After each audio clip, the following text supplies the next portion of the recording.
अस्सलाम वालेकुम। कैसे हैं आप? खैरियत से हैं? ठीक हैं? अल्लाह ताला के यहाँ पूरी उम्मीद हूँ, पूरी यकीन हूँ कि आप सब लोग खैरियत से होंगे। हमने कैल्शियम की बुक कंप्लीट की है। अब हम आगाज़ करने जा रहे हैं पेस्ट का। पेस्ट जो है हम रेगुलर घरों में पेस्ट करते हैं, दांत साफ़ करने के लिए पेस्ट यूज़ करते हैं, लेकिन हम काफ़ी अरसे से पेस्ट करते आ रहे हैं, 30 साल से 40 साल से, लेकिन दांत फिर नहीं बचते। हम दांत साफ़ करते हैं इसलिए कि हमारे दांत बचे रहें, दांत ठीक रहें, दांत ख़राब ना हों, लेकिन उसके बावजूद दांत ख़राब हो जाते हैं। तो आज हम उन वजूहात को समझेंगे जिनकी वजह से दांत ख़राब हो जाते हैं, और वो जो हम पेस्ट कर रहे हैं, हमें कौन सा पेस्ट यूज़ करना चाहिए। क्या हम जो पेस्ट कर रहे हैं वो हमारे लिए नुकसानदेह तो नहीं है, वो हार्मफुल तो नहीं है, वो केमिकल से बना हुआ पेस्ट, नाकिस पेस्ट तो नहीं है जो हम कर रहे हैं। हमें उससे बचने की ज़रूरत है या हमें उसे करने की ज़रूरत है। तो हमने पहले ये जानना है कि हम कौन सा जो है ना पेस्ट करें। तो पेस्ट को हम शुरू करते हैं। सबसे पहले कहता है जी, हेल्दी टीथ हैप्पी लाइफ, सेहतमंद दांत खुशहाल ज़िंदगी। ओरिकेयर टूथपेस्ट सीरीज़, हमारा जो पेस्ट है उसका नाम है ओरिकेयर टूथपेस्ट। और पेस्ट जितने भी होते हैं, पेस्ट के नीचे कलर कोड होता है, ब्लैक कलर का, ब्लू कलर का, रेड कलर का और ग्रीन कलर का। हमारे घरों में जितने भी पेस्ट यूज़ हो रहे हैं उसके नीचे जो कलर कोड है वो है ब्लैक कलर का या ब्लू। अब हमने ये देखना है कि हमें कौन सा पेस्ट इस्तेमाल करना है, ब्लैक कलर वाला, ब्लू कलर वाला, रेड वाला या ग्रीन वाला। ग्रीन वाला जो है वो प्योर नेचुरल कुदरती अज्जा से बना हुआ होता है, लेकिन जो ब्लैक वाला है वो इंतहाई नाकिस मटेरियल, जो केमिकल्स इंतहाई नुकसानदेह हार्मफुल केमिकल्स जो हैं उनसे बना होता है, जिसकी वजह से वो सस्ता होता है लेकिन हमें बहुत सी बीमारियाँ दे जाता है। वो कौन कौन सी बीमारियाँ हैं हम उनके बारे में भी जानेंगे। कहता है do your teeth meet the standard, क्या आपके दांत मयार के मुताबिक हैं। अब मयार क्या है दांतों का? दांतों की 5 खसूसियात हैं। Characteristic of good oral health, अच्छी सेहत वाले दांतों की खसूसियात 5 खसूसियात हैं। वो कौन सी खसूसियात हैं वो हम देखते हैं। सबसे पहले कहता है जी नो पेन, दांतों में दर्द ना हो। सबसे पहली खसूसियत है कि दांतों में दर्द नहीं होना चाहिए। उसके बाद मसूड़ों का रंग नॉर्मल हो। मसूड़ों का रंग कौन सा होता है? नॉर्मल पिंक कलर होना चाहिए। उसके बाद दांतों से खून ना निकलता हो और दांतों में कीड़ा ना लगा हो और दांत साफ हो। अब इस वक्त मसाइल ये है कि हर दूसरा तीसरा बंदा कहता है कि मेरे दांतों में दर्द है। अगर मसूड़ों का रंग देखा जाए तो वो ब्लैक हो गया हुआ है या नीले कलर के हो गए हुए हैं मसूड़े। मसूड़ों का रंग नॉर्मल नहीं है, डल पड़ गया हुआ है। उसके बाद हम अगर सेब को या केले को या बहुत सी हल्की चीज़ को भी बाइट लेते हैं, उसका बाइट लेते हैं तो दांतों से ब्लड निकलना शुरू हो जाता है, यानी मसूड़े इतने वीक हो चुके हुए हैं। उसके बाद अक्सर बच्चों में, ख़ास तौर पर बच्चों में दांतों में कीड़ा लगा होता है, बचपन में ही दांत खराब हो जाते हैं।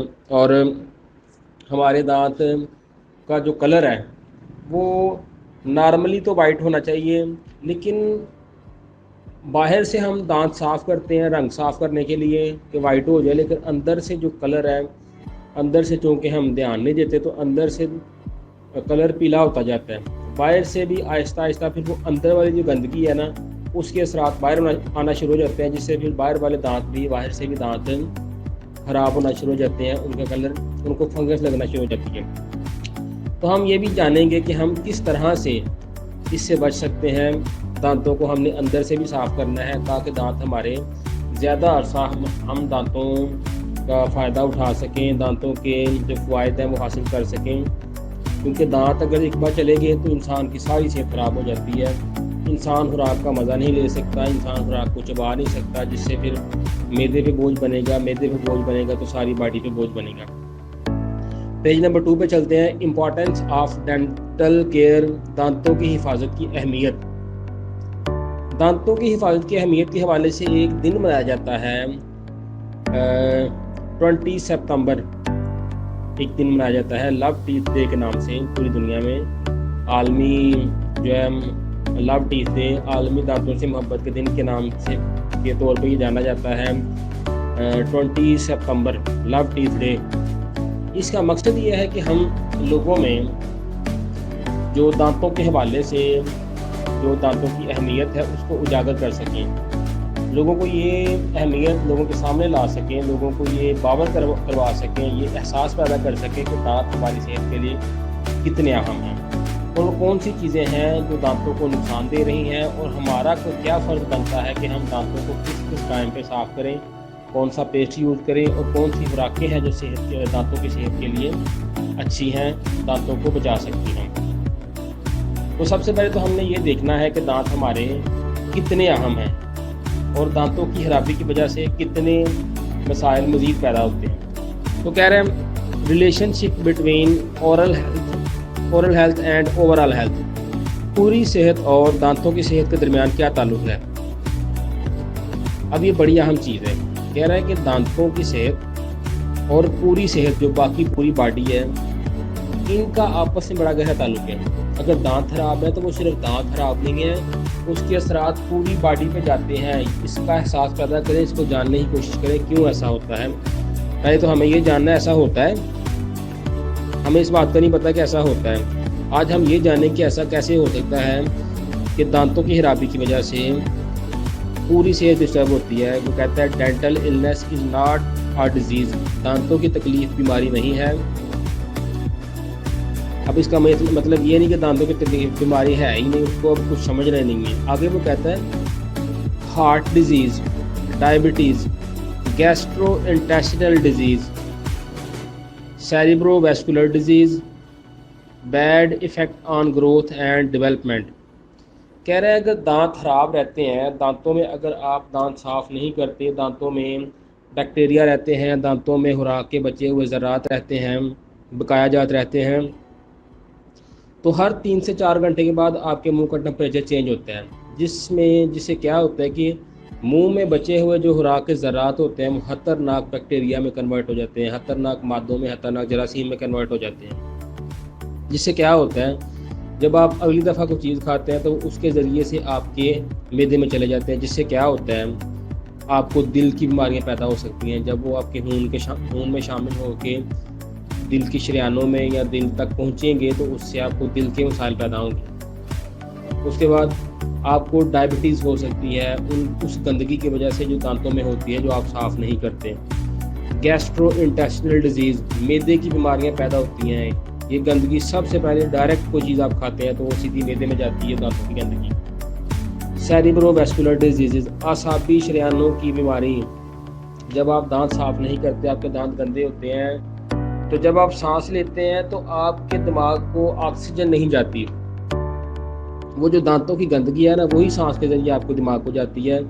आपका दिमाग एक कहने के माउफ हो जाता है, ऐसे हो जाता है जैसे नशा किया हुआ है। तो आपका दिमाग पूरी तरह से वर्क नहीं कर पाता, जिससे आहिस्ता आहिस्ता आपको असाबी शरियानों के मसाइल शुरू हो जाते हैं। उसके बाद bad effect on growth and development, इंसान की नशोनुमा ख़ास तौर पर बच्चों की नशोनुमा, पट्टों का बनना, बॉडी का डेवलप होना, जहान का डेवलप होना, और जैसे जैसे बच्चा हाइट बढ़ाता है, उसकी बॉडी ग्रोथ करती है, उसकी ग्रोथ पे बहुत बुरा इफेक्ट पड़ता है। उस बच्चे की ग्रोथ रुक जाती है, वो बढ़ता नहीं है, वो ग्रोथ नहीं कर पाता, उसकी पूरी सेहत डिस्टर्ब हो जाती है, सिर्फ इस वजह से कि उसके दांत या तो साफ़ नहीं हो रहे, तो या फिर अच्छी पेस्ट से नहीं हो रहे। जिस पेस्ट से आप कर रहे हैं वो केमिकल वाली पेस्ट है, उसका नुकसान है, वो पेस्ट का केमिकल अंदर जाके बहुत से मसाइल की वजह बन रहा है। उसके बाद वो कहता है कि अब आपको ये जानने की ज़रूरत है कि आप जो एक तो पेस्ट जो केमिकल वाली कर रहे हैं, उसका केमिकल आपके मसूड़ों के मसामों के ज़रिए सफ़र करता हुआ जब आपके खून में शामिल होकर खून की शरियानों में पहुंचता है, वो केमिकल जो नाकिस पेस्ट का केमिकल है, उस केमिकल की वजह से आपको दिल के मसाइल पैदा हो रहे हैं, उस केमिकल की वजह से आपको शुगर हो रही है, उस केमिकल की वजह से आपको मैदे के मसाइल हो रहे हैं, उस केमिकल की वजह से असाबी शरियानों के मसाइल हो रहे हैं और नशोनुमा में बुरा असर पड़ रहा है। इसमें 2 रीज़न है, एक दांत साफ़ ना करना, दूसरा उस पेस्ट से दांत साफ़ करना जो बजाते खुद एक गंदी चीज़ है, केमिकल है, एक बैक्टीरिया का काम करती है, वो जरासीम का काम करती है वो, जिससे हम दांत साफ कर रहे हैं दांतों को बचाने के लिए। लेकिन क्या करती है वो, आपके मसूड़ों के ऊपर एक लेप कर देती है, जिससे आपके मसूड़ों की ऑक्सीजन रुक जाती है। तो आपके मसूड़े आहिस्ता आहिस्ता आहिस्ता आहिस्ता जब उनकी ऑक्सीजन रुक जाती है तो दांत कमज़ोर होना शुरू हो जाते हैं, मसूड़े कमज़ोर हो जाते हैं और दांत गिरना शुरू हो जाते हैं। उस नाकिस पेस्ट को, जो केमिकल वाली पेस्ट आप यूज़ कर रहे हैं, उससे आपके दांत आहिस्ता आहिस्ता ख़त्म हो जाते हैं। तो वो जो केमिकल वाली पेस्ट बनाने वाली कंपनियां हैं, वो अच्छे से अच्छा फिर पेस्ट कौन सा देती हैं जिसमें तेज़ से तेज़ केमिकल होता है, लेकिन लोगों को इस बात का एहसास नहीं होता कि हम क्या कर रहे हैं। वो तेज़ से तेज़ केमिकल वाला पेस्ट यूज़ करते हैं और कहते हैं कि मुझे जो मसूड़ों की दर्द थी ना, उसका अफाका हो गया, मेरे मसूड़ा का दर्द ठीक हो गया। अब जब कोई इंसान जिसको कोई दर्द हो रही हो, उसे पेट में दर्द है या सर में दर्द है या टांगों में दर्द है, वो पैनाडोल लेता है, डिस्प्रिन लेता है, कोई इस तरह की गोली लेता है, तो उसका मतलब ये नहीं कि उस गोली को वो लगातार खाना शुरू कर दे। जब उसका मसला ठीक हो गया उसके बाद वो गोली ना ले, क्योंकि वो केमिकल की बनी है, नुकसान देगी। इसी तरह से आजकल जो सेंसोडाइन और सेंसोडाइन के साथ मिलते जुलते जो पेस्ट हैं, उनमें तेज़ केमिकल आता है। हम क्या करते हैं, दांतों की तकलीफ़ को रोकने के लिए उस पेस्ट को यूज़ करते हैं। दांतों की तकलीफ़ रुकती है तो हम लगातार उसको लगा लेते हैं, कंटिन्यूसली उसी को यूज़ करना शुरू कर देते हैं, जो कि इंतहाई बेवकूफ़ी है, इंतहाई ख़तरनाक है। हमें उसको छोड़ के फिर नेचुरल की तरफ आना है। नेचुरल जो पेस्ट है उसको यूज़ करना है, जो कि ग्रीन कलर कोड वाला होता है, प्योर कुदरती होता है, लेकिन हमें उसका पता ही नहीं है। तो हमने इसको जानना है। आज हमने पेज नंबर 1 और 2 को पढ़ा है, तो कल इंशाल्लाह हम पेज नंबर 3 से शुरू करेंगे। तो उम्मीद करता हूँ कि आपको काफ़ी अच्छे से इसकी समझ आएगी। ये जो पेज नंबर 1 और 2 हमने पढ़ा है, ये पढ़ के तो इसका फ़ीडबैक ज़रूर दें सुन के। बहुत शुक्रिया, अस्सलाम वालेकुम।